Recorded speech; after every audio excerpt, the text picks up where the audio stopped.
Welcome guys, welcome my YouTube channel Ajay SWT Singh. Dear students, आज मैं mathematics की class 11 की वीडियो लेके आया हूँ। यूनिट नंबर 5 हम स्टार्ट करेंगे, जो कि है complex number and quadratic equation. तो डियर स्टूडेंट्स, देखिए, आप लोगों के लिए जो 11th के स्टूडेंट्स हैं उनके लिए ये कॉम्प्लेक्स नंबर जो है, इससे 10th में आप लोगों ने कुछ नहीं पढ़ा हुआ। तो देखिए, सबसे पहले मैं आपको कुछ थोड़ा सा इसका बेसिक एलिमेंट्री आइडियाज़ दे देता हूँ। ये कॉम्प्लेक्स नंबर आखिर कहाँ से स्टार्ट हुआ। तो देखिए स्टूडेंट्स, आपने 10th क्लास के अंदर यूनिट नंबर 4 पढ़ा था, क्वाड्रेटिक इक्वेशन। और उसमें हम ये क्वाड्रेटिक इक्वेशन होती थी हमारे पास, तो हम निकालते थे डिस्क्रिमिनेंट डी, B² - 4AC। ठीक है जी। तो जो भी वैल्यू निकलती थी हमारे पास, जैसे सपोज है x² + 2x + 3 = 0। देखिए यहाँ a क्या है 1, b है 2 और c है 3। तो d निकालिए, B² - 4AC। तो देखिए b है 2 का स्क्वायर -4a1 और c 3। तो ये हो जाएगा 4 - 12 विच इज इक्वल्स टू -8। और d की वैल्यू जब नेगेटिव आती थी तो हम वहाँ पे ही छोड़ देते थे, हम बोलते थे <0 which implies the given equation has no real root. वहाँ से ही ये कॉन्सेप्ट ओरिजिनेट होता है कॉम्प्लेक्स नंबर का। तो देखिए, अब हम उसी की डेफिनेशंस पढ़ते हैं। कॉम्प्लेक्स नंबर क्या होता है? A number is in the form, वो नंबर जो इस फॉर्म में लिखा जा सके, a + आयोटा b, इसको आयोटा बोलते हैं, आई की तरह लिखते हैं आयोटा। और जो आयोटा की वैल्यू होती है वो होती है √(-1). और ये बेसिकली यहाँ से निकलता है कि जैसे ये d निकला तो आगे निकालते थे x = -b ± √d/2a। तो -b कितना है 2 ± √(-8/2 × a1।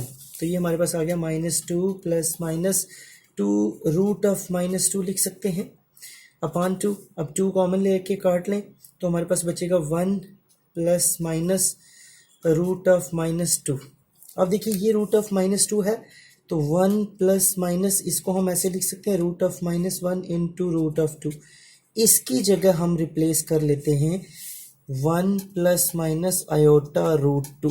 तो देखिए, ये आयोटा मतलब हो गया √(-1).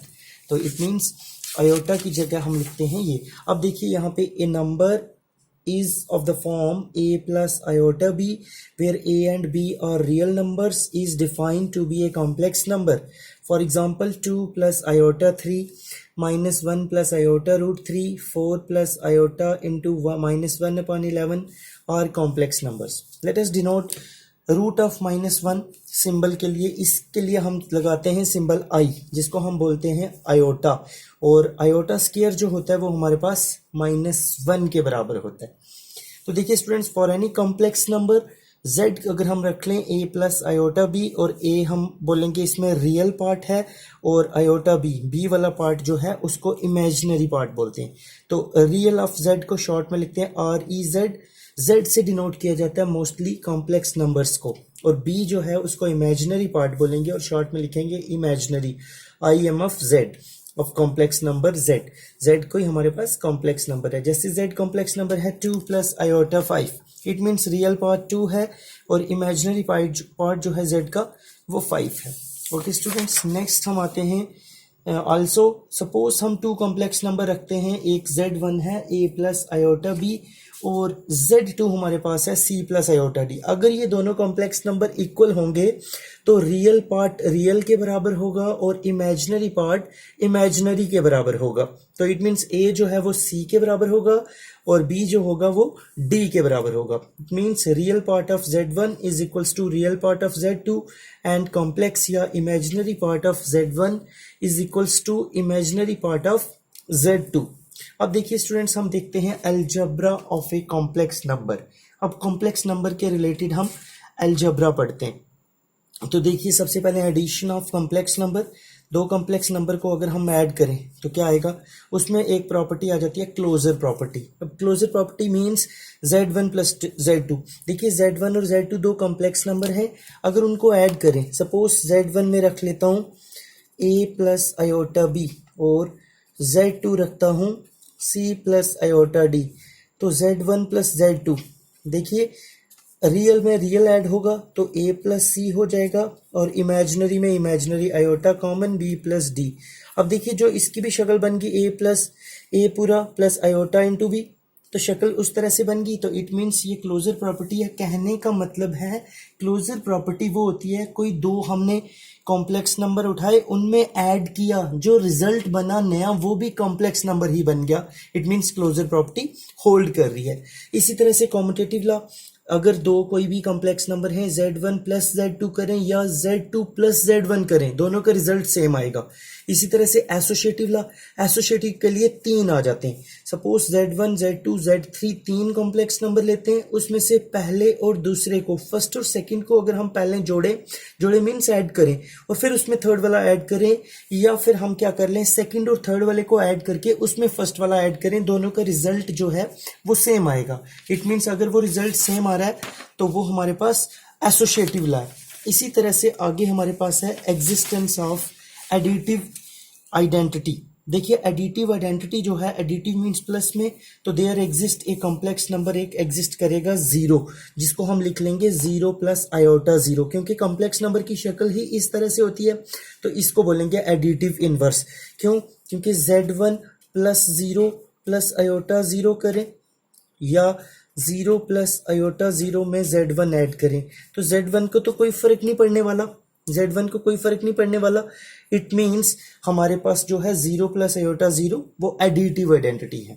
इसी तरह से इनवर्स की बात करें तो टू एवरी कॉम्प्लेक्स नंबर, हर एक कॉम्प्लेक्स नंबर का एक हमारे पास इनवर्स एग्जिस्ट करेगा। ठीक है, तो देखिए कॉम्प्लेक्स नंबर हमने सपोज ले लिया a प्लस आयोटा b, और we have a complex number minus a plus of iota minus b as denoted as minus z, तो z plus of minus z वो हो जाएगा z माइनस z, और z minus z करेंगे तो zero, और zero को हम क्या लिख सकते हैं zero plus iota zero. It means minus z जो होगा वो एडिटिव इनवर्स होगा z का। ठीक है जी। इसी तरह से अब हम आ जाते हैं अगली प्रॉपर्टी जो है, अभी हमने अलजेब्रा में एडिशन प्रॉपर्टीज की, अब हम आते हैं difference of two complex number. Same इसी तरह से जैसे दो नंबर को अगर हम ऐड कर सकते हैं, रियल वाले में रियल वाला ऐड करते हैं और कॉम्प्लेक्स वाले में कॉम्प्लेक्स वाला ऐड करते हैं, मींस इमेजिनरी वाले में इमेजिनरी वाला ऐड करेंगे। तो इसी तरह से सब्ट्रैक्ट भी वैसे ही करेंगे। z1 माइनस z2 होगा, उसको इस तरह से भी लिख सकते हैं। अब सपोज z1 मैंने रख लिया 2 प्लस 3 आयोटा और z2 रख लिया 3 माइनस 2 आयोटा, तो z1 माइनस z2 किसके बराबर होगा z1 की एंट्री माइनस z2 की एंट्री। पहले ब्रैकेट्स को रिमूव करेंगे तो 2 plus 3 iota minus 3 plus 2 iota. अब देखिए 2 और माइनस 3 ये दोनों रियल पार्ट हैं, ये इमेजिनरी पार्ट हैं। 2 माइनस 3 करेंगे तो माइनस 1, 3 आयोटा प्लस 2 आयोटा करेंगे तो 5 आयोटा। तो देखिए ये भी एक कॉम्प्लेक्स नंबर ही बन गया। तो मल्टीप्लिकेशन ये हमारे पास थी डिवीजन और subtraction of two complex number. Next हमारे पास है multiplication of two complex numbers. अब देखिए स्टूडेंट्स, मल्टीप्लिकेशन के लिए z1 और z2 दो कॉम्प्लेक्स नंबर हमने रख लिए, उनको मल्टीपल करेंगे। तो मल्टीपल में अब देखिए पहले a को करेंगे इन दोनों से, फिर आयोटा b को इन दोनों से। तो ये तो हमने छोटी क्लासेस में भी पढ़ा हुआ है। तो a इंटू सी आ जाएगा, आयोटा AD, फिर आयोटा BC और फिर आयोटा स्क्वायर BD। अब देखिए इन दोनों में आयोटा कॉमन, ये एज इट इज, और यहाँ iota square BD। But iota square की वैल्यू तो हमारे पास -1 होती है, तो ये माइनस BD हो जाएगा, लेकिन रियल पार्ट है तो इसको रियल के साथ जोड़ लो प्लस आयोटा। तो देखिए ये भी हमारे पास उसी तरह से फॉर्म बनी, a प्लस आयोटा b उसी फॉर्म में बनी। अगर उस फॉर्म बनी तो it means multiplication of a complex number possible है, क्लोजर प्रॉपर्टी होल्ड करगी उसमें। इसका मतलब हो गया product of two complex number is again a complex number. Commutative law भी सिमिलरली होल्ड करेगा, z1 को z2 से मल्टीपल करें या z2 को z1 से मल्टीपल करें, रिजल्ट दोनों का सेम आएगा। एसोसिएटिव लॉ भी होल्ड करेगा, z1 पहले और दूसरे नंबर को, कॉम्प्लेक्स नंबर को, सपोज हमारे पास 3 कॉम्प्लेक्स नंबर हैं, उसमें से फर्स्ट और सेकंड को हम मल्टीपल करें, फिर उसमें थर्ड वाला मल्टीपल करें, या फिर हम क्या करें सेकंड और थर्ड वाले को पहले मल्टीपल करके फिर उसमें फर्स्ट वाले से मल्टीपल करें, दोनों का रिजल्ट सेम आएगा और उसको एसोसिएटिव लॉ कहते हैं। इसी तरह से existence of multiplicative identity, existence में देयर एग्जिस्ट एक कोई भी कॉम्प्लेक्स नंबर है, जैसे 1 को 1 प्लस आयोटा 0 लिख सकते हैं, वन को इज कॉल्ड, इसको हम बोलेंगे मल्टीप्लिकेटिव इनवर्स, क्योंकि z को अगर 1 से मल्टीपल करें, चाहे लेफ्ट हैंड साइड से किया जाए चाहे राइट हैंड साइड से किया जाए, तो z में कोई फर्क नहीं पड़ेगा। तो it means 1 plus iota 0 is the multiplicative identity. ठीक है जी। इसके बाद हमारे पास आता है मल्टीप्लिकेटिव इनवर्स। तो देखिए स्टूडेंट्स, मल्टीप्लिकेटिव इनवर्स क्या आएगा, for any non zero complex number ले लें, z हमारे पास है a plus iota b, we have the following complex number. अब हमारे पास ये कॉम्प्लेक्स नंबर आ जाएगा a upon A square plus B square plus iota into minus B upon A square plus B square, denoted by, इसको हम denote करते हैं 1 अपॉन जेड और z इनवर्स से, और इसको हम बोलेंगे मल्टीप्लिकेटिव इनवर्स। z को अगर 1 बाई जेड से मल्टीपल करें तो हमारे पास आइडेंटिटी एलिमेंट आ जाएगा, मीन्स 1 प्लस आयोटा 0 आ जाएगा। तो ये मल्टीप्लिकेटिव इनवर्स था। फिर डिस्ट्रीब्यूटिव लॉ भी होल्ड करेगा, z1 z2 z3, सपोज हमारे पास 3 कॉम्प्लेक्स नंबर हैं, तो उसमें डिस्ट्रीब्यूटिव है z1 into z2 plus z3, तो z1 इंटू z2 हो जाएगा plus z2 into z1 into z3 हो जाएगा, और इसको हम बोलते हैं लेफ्ट डिस्ट्रीब्यूटिव लॉ, क्योंकि लेफ्ट साइड से मल्टीपल हो रहा है और ये राइट साइड से हो रहा है, तो इसको हम राइट डिस्ट्रीब्यूटिव लॉ के नाम से भी जानते हैं। सेकंड वाले को z1 plus z2 into z3, तो ये हो जाएगा z1 into z3 plus z2 into z3। इसी तरह से अब हमारे पास है division of two complex number. Dear students, आज जो वीडियो मैं अपलोड कर रहा हूँ उसमें सिर्फ बेसिक कॉन्सेप्ट्स हैं टोटल कॉम्प्लेक्स नंबर के ऊपर। तो देखिए, for any two complex number ले लें z1 और z2 इसमें नॉन जीरो होना चाहिए। तो क्वेश्चन, इनका क्वेश्चन क्या आएगा, z1 upon z2 is defined as, उसको इस तरह से डिफाइन करेंगे, z1 upon z2 which is equal to z1 into 1 upon z2, और ये इस तरह से लिख सकते हैं, मतलब अलग से लिख लिया। अब z1 हमारे पास है 6 प्लस आयोटा 3 और z2 है 2 माइनस आयोटा। तो देखिए इसका आएगा हमारे पास z1 अपन z2, z1 की वैल्यू मल्टीपल ये z2 की वैल्यू। तो जब इस तरह की वैल्यू आ जाती है यहाँ डिनोमिनेटर में, अगर हमारे पास क्या आ जाए, आयोटा वाली टर्म आ जाए, तो हम उसको रैशनलाइज करते हैं, जो कि आपने 9th क्लास के अंदर पढ़ा हुआ है, रैशनलाइज द डिनोमिनेटर। तो 2 प्लस आयोटा था, 2 माइनस आयोटा था, 2 प्लस आयोटा से मल्टीपल और डिवाइड, ये वाली टर्म एज इट इज। और यहाँ देखिए a plus B into A minus B, वो होता है A square minus B square के बराबर। तो यहाँ 2 और यहाँ 2 का स्केयर 4 माइनस आयोटा स्केयर और आयोटा अपॉन 4 माइनस आयोटा स्केयर, तो ये हो जाएगा 6 plus 3 iota as it is 2 4, iota square होता है -1, तो 4 माइनस ऑफ -1, ये 4 प्लस 1 5 हो जाएगा, और यहाँ भी 5 हो जाएगा। अब 5 ऐसे ही रहने दिया, ऊपर 2 प्लस आयोटा, अब इसको मल्टीपल करते हैं, 6 को बाहर 2 प्लस आयोटा, फिर प्लस 3 आयोटा को बाहर 2 प्लस आयोटा अपॉन 5। तो देखिए 6 2 जो 12 प्लस 6 आयोटा प्लस 3 2 जो 6 आयोटा और प्लस 3 आयोटा स्केयर। ठीक है जी। तो ये देखिए हमारे पास क्या बन गया, 12 6 प्लस 6 12 आयोटा, और 12 इंटू 3 माइनस 3 हो जाएगा ये, और 12 में से 3 ये हो जाएगा हमारे पास 9। ये जो यहाँ रिजल्ट आ रहा है मैं यहाँ लिख रहा हूँ, वो हमारे पास है 9 plus 12 iota upon 5। Okay students, next आ जाते हैं स्टूडेंट्स हम पेज नंबर 7 के ऊपर, जो कि पावर ऑफ आयोटा के बारे में एक्सप्लेन किया गया है। वी नो डैट, हम जानते हैं आयोटा किसके बराबर होता है, रूट ऑफ -1 के बराबर। अगर हम स्केयरिंग बोथ साइड करें तो आयोटा स्केयर हो जाएगा -1 के बराबर। इसी तरह से आयोटा क्यूब की अगर वैल्यू निकालनी हो तो हम उसको लिखेंगे आयोटा स्केयर इंटू आयोटा, और आयोटा स्केयर होता है -1 into iota which is minus iota, और आयोटा की पावर अगर 4 करें तो आयोटा स्केयर का स्केयर, और आयोटा स्केयर होता है -1 का स्केयर, और -1 का स्केयर करेंगे तो +1। मीन्स यहाँ से हम एक और कंक्लूड करते हैं कि आयोटा की पावर 4 हो या आयोटा की पावर 4 के मल्टीपल हो, तो उसका आंसर जो आएगा वो हमेशा 1 आएगा।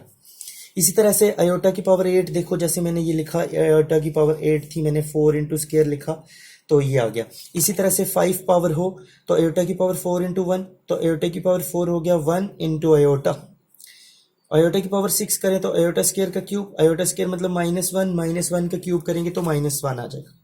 इसी तरह आयोटा की पावर -1 हो तो उसको 1 अपॉन लिख लेंगे, और डिनोमिनेटर में अगर आयोटा आ जाए तो रैशनलाइज करते हैं, 1 आयोटा अपॉन आयोटा स्केयर, और आयोटा अपॉन आयोटा स्केयर होता है -1, तो ये माइनस आयोटा हो जाएगा। आयोटा की पावर -7 हो तो 1 अपान आयोटा की पावर 7, और 1 अपान आयोटा की पावर 7 हो तो उसको हम लिख सकते हैं आयोटा की पावर 6 इंटू आयोटा।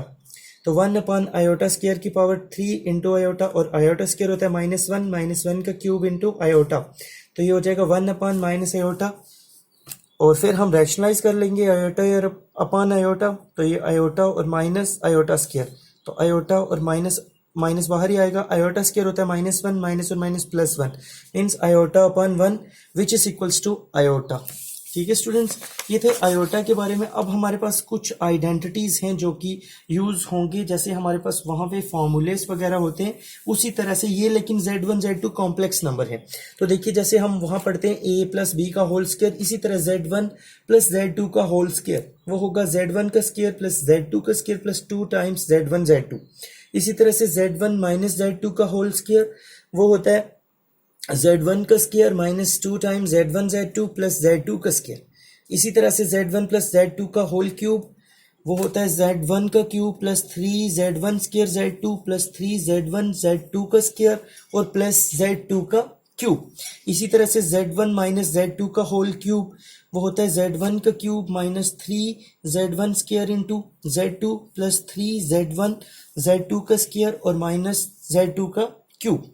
इसी तरह से Z1 का स्क्वायर माइनस Z2 का स्क्वायर वो होता है Z1 plus Z2 into Z1 minus Z2। अब हमारे पास एक और टॉपिक आ जाता है, लास्ट टॉपिक जो है वो हमारे पास है modulus and conjugate of a complex number. देखिए मॉडुलस क्या होता है और कॉन्जुगेट।